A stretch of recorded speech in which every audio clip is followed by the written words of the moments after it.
So we started 8 years ago in development services with the BEM methodology.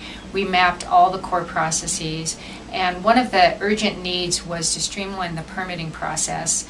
We're doing it during a very big economic boom, and there was a lot of growth, and there was a lot of customer dissatisfaction with the cycle time for issuing building permits.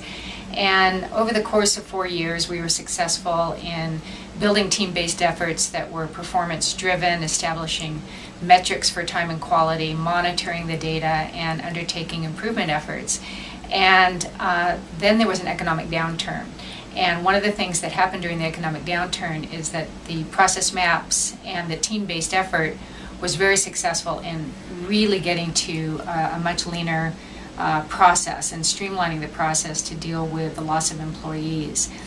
Then following that, in this past fall, in fact, we were faced with needing to procure a new software system for the permitting process. And at that point, it became apparent that that permitting process, that development services had done everything possible to improve that process within their control. And that what was breaking down that process had to do with the contiguous processes that were owned by other departments.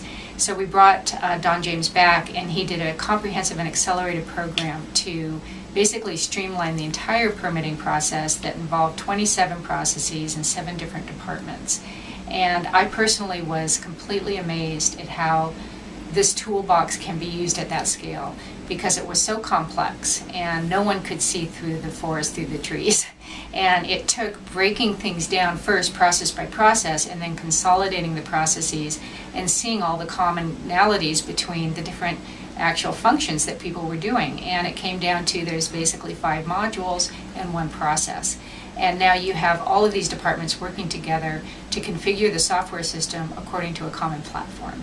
And I had never seen anything like it. And dealing with complex problems has been my whole career, that this methodology really was successful in bringing the people together to commonly define the problems and break them down so that a simple solution could come forward and a common approach could be established.